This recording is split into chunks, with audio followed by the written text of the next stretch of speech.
Welcome to Tales of History and Imagination. Eccentric Tales from History by Simone Whitlow.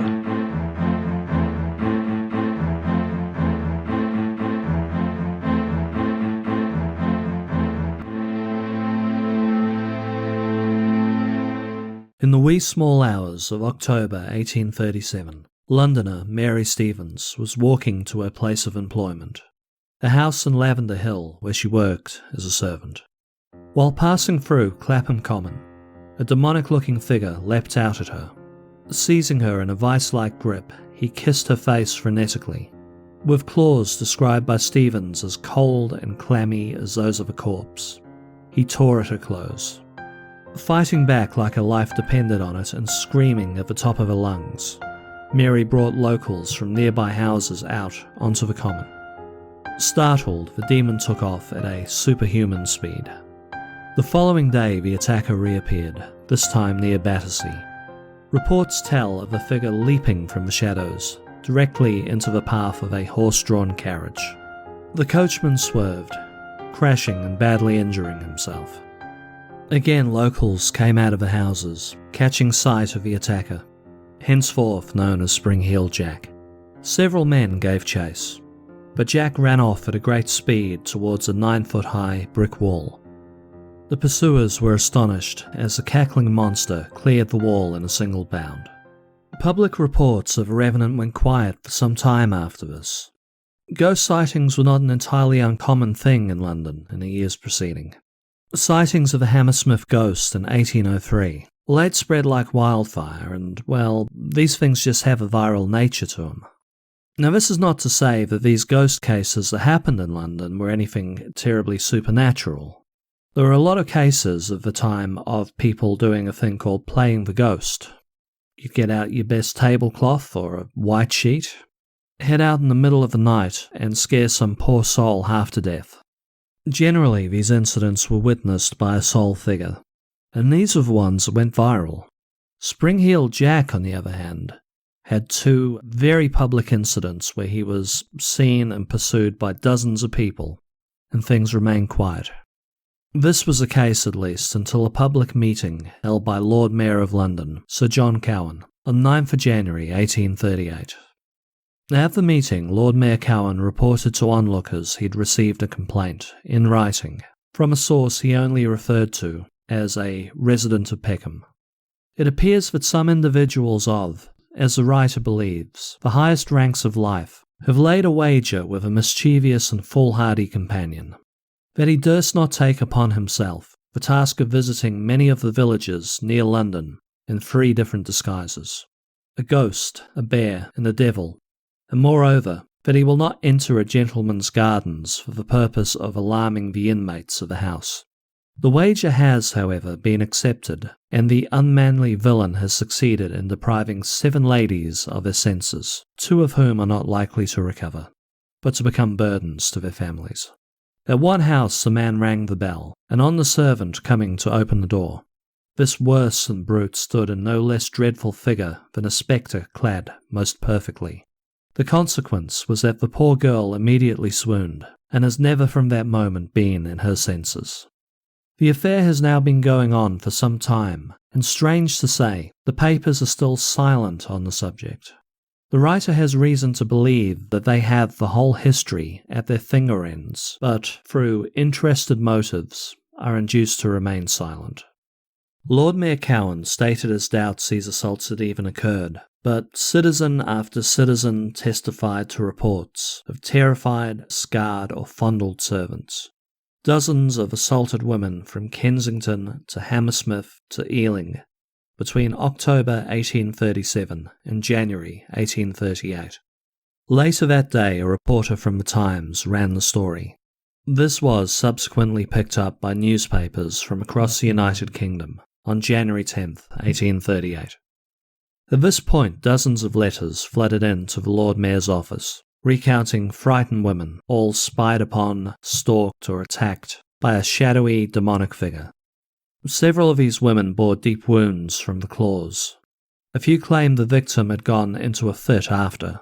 One report even claimed Spring-Heeled Jack had scared one victim to death. Cowan remained sceptical, until a trusted friend came forth to report an assault on a servant in his employ. At this point, Lord Mayor Sir John Cohen ordered police across the city to make a top priority to locate the revenant and bring him to justice. To borrow a phrase, it was a dark and stormy night on 20th February 1838, when a stranger rang the bell at the Allsop residence in the East London village of Old Ford. Very cautiously, 18-year-old Jane Allsop got up to see who had stopped by. While not terribly late at 9:15, it was a particularly horrendous night out there. Old Ford was an isolated village. The Allsops were not terribly used to visitors so late at night in even the best of weather. Staring through the glass, Jane could vaguely make out a tall, imposing, cloaked figure. "What is the matter?" she inquired. "I am a policeman. For God's sake, bring me a light. We have caught Spring-Heel Jack here in the lane." Jane scrambled to fetch a candle for the officer. Back in a matter of seconds, she handed the lit candle to the man. The stranger then dropped his cape, holding the candle under his face, so as to cast himself in the most terrifying light. Jane Allsop recoiled in horror at the stranger. Tall, hideously ugly, demonic with glowing red eyes. He wore a helmet, a tight-fitting, shiny suit, and what appeared to be a lamp attached to his chest. As Jane scrambled backwards, the attacker leapt forwards, according to some media, exhaling a blue and white flame at her. Grabbing her by the neck and pinning her into a headlock, the assailant tore at Jane's face and clothes with his clawed hands. Mustering all of her strength, Jane broke free of the attacker and ran for a door. The assailant pulled her back by a hair, tearing tufts from her scalp. Jane's younger sister Mary ran out to save her, but froze in fear of the man's image. Her older sister, Sarah Hanson, then entered the affray, shoving the attacker off of Jane and then dragging her sisters to safety. She slammed the door in the attacker's face. Violently, frenetically, the assailant struck at their door, as the Allsop family wailed and screamed from within for help. Then in an instant their attacker dispersed back into the dark, stormy night from whence he came. 8 days later, another young lady, 18-year-old Lucy Scales, was spooked by Spring-Heel Jack on her way home from her brother's house. A man surprised her seconds after stepping out onto the street. Lucy let out a blood-curdling scream, then fainted. Now between these two incidents, a third attempted assault had happened, and this one left a clue. On a dark night in Turner Street, a stranger came a-knocking, asking for the occupant, a Mr. Ashworth, by name. He was greeted by a servant boy. On this night, Spring-Heel Jack was a little too trigger-happy. As the servant opened the door, Jack threw off his cloak, exposing his demonic figure. The boy screamed and slammed the door in his face. The press would allege the boy had noticed, for all his panic, something no other victim had. The letter W was embossed on his cloak. At this point in the tale, the diabolical Jack exits from London. In the following years, similar attacks occurred all over the south of Britain. Historian and guru of all things Forteana, Mike Dash, notes sightings from Warwickshire in the north to Devon in the south, Yarmouth in the east to Herefordshire in the west. These attacks bore all the hallmarks.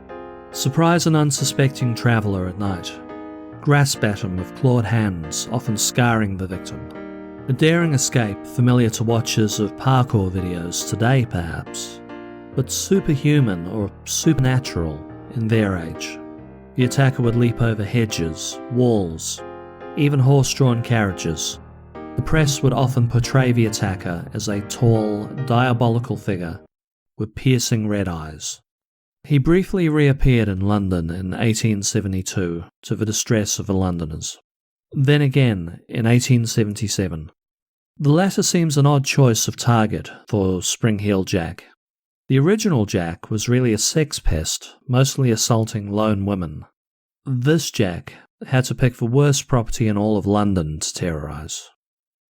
In Aldershot, Surrey, is an army barracks. Guarded around the clock by men with guns, the barracks held as many as 10,000 men at a time. In the spring of 1877, a tall, diabolical man who leapt buildings in a single bound began sneaking up on lone sentries in the dead of night. Perched atop their sentry boxes, he would reach down and grab them by the face. Some guards broke down in a mad panic. A few managed to regain their senses and fire off a volley or two in his direction as he bounded away. He returned in the autumn of 1877 to pull the same prank on a number of occasions, suspiciously only after the order was given not to fire on the demon. Later in 1877, he drew more gunfire, this time from the locals of Newport as he leapt from rooftop to rooftop.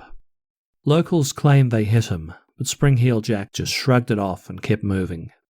He then disappears again until his final reign of terror in 1904, this time all the way up north in Liverpool. After several nighttime attacks, he was seen one final time, in broad daylight, bounding through the streets. Legend has it he came to a building, leapt the 25 feet to its roof, then bounded away, never to be seen again. So how do we make sense of this tale? First, I feel it's safe to say the devil did not come to London. And what is clear from the earliest of attacks, a very corporeal, sexual predator was likely responsible. By 1877, when the Aldershot Barracks incident occurred, the Spring-Heeled Jack character had taken on a purely mischievous dimension. By 1904, Spring-Heeled Jack had become a superhero in the minds of the public, whose ability to scale obstacles had expanded to clearing two-story buildings in a bound. In his development, Spring-Heeled Jack had become a boogeyman, a scary tale you tell your children to scare them into being home by curfew. And he'd also become a meme, in the sense evolutionary biologist Richard Dawkins first used the term, an idea which replicated in a viral manner. Memes often take on many forms, but the stronger forms replicate, while the weaker fall away. Once a meme is birthed, it takes on a life outside of its creator. And memes can just lay dormant for long periods where they hide in cellars, trunks, and bookshelves. A Spring-Heeled Jack type would have the strangest of re-emergences in Czechoslovakia in the years 1939 to 1945. During World War II, a folk tale of a Perak, a spring man of Prague, appeared. A tall, diabolical folk hero who could jump buildings in a single bound, and who harassed the occupying Nazis in the city. I'll come back to the reality of Spring-Heeled Jack in a second. Probably worthwhile just mentioning quickly one more digression. After the Aldershot Barrack incidents, in 1878, Spring-Heeled Jack was immortalised in print, getting his own penny dreadful, Spring-Heeled Jack, the Terror of London. The series of tales written by George Augustus Sala put the figure of Spring-Heeled Jack in an unusual position, probably not to be said of any other person mentioned in tales of history and imagination anyway. Alongside Hugo Hercules in 1902, John Carter of Mars in 1911, The Grey Seal in 1914, Zorro 1919, The Shadow 1930, The Green Hornet in Cato 1931, Doc Savage 1933, Mandrake the Magician in 35, Dr. Occult 1935, The Clock 1936, and The Phantom 1936. Spring-Heeled Jack had become a noted antecedent to Siegel and Schuster's Superman. Now, just returning quickly to the Alsop family on 20th February 1838, we do have a viable suspect, a man who was brought in but was let go because he could not have carried on the other attacks. He was identified leaving the crime scene by an acquaintance, and when caught, still had Jane Alsop's candle in his possession. The man in question was a carpenter named Thomas Milbank. He avoided prosecution on two grounds. First, he had ironclad alibis for all the other attacks, and second, he was blackout drunk on the night of the Alsop attack. The Alsop family claimed, wrongly I believe, their attacker was stone cold sober. Milbank walked without a single charge. Now, another man is believed to have been Spring-Heeled Jack on several other occasions. A young nobleman known in society as the Mad Marquis, Henry de la Poer Beresford, the 3rd Marquis of Waterford. On 6th April 1837, the young Marquis, recently expelled from Oxford University for conduct unbecoming a gentleman, arrived in Melton Mowbray's Thorpe End tollgate. He was heavily intoxicated and surrounded by an entourage of fellow young inebriates. When asked to pay the toll, the belligerent Marquis attacked the tollkeeper. The bridge was recently painted, and tins of red paint and brushes were still left nearby. Waterford's entourage pinned the tollkeeper down, while the Marquis painted him. A constable stepped in, only to be beaten, held down and painted also. The drunken entourage rioted throughout the town, painting doors and walls, destroying flower pots and business signs as they went. They vandalised the post office and tried to upturn a caravan. Several officers tried to stop the gang, but were also beaten and painted for their trouble. A constable finally collared one of the louts, Edward Reynard, and threw him in a jail cell. The next day, a hungover Marquis bailed Reynard, paying many times the cost at the toll bridge to release his pal. They are all charged with several counts of common assault, paying £100 apiece. This incident gave rise to the term "paint the town red" to describe a riotous night out on the town. Not long after this, the Marquis and his entourage caused an international incident in Norway.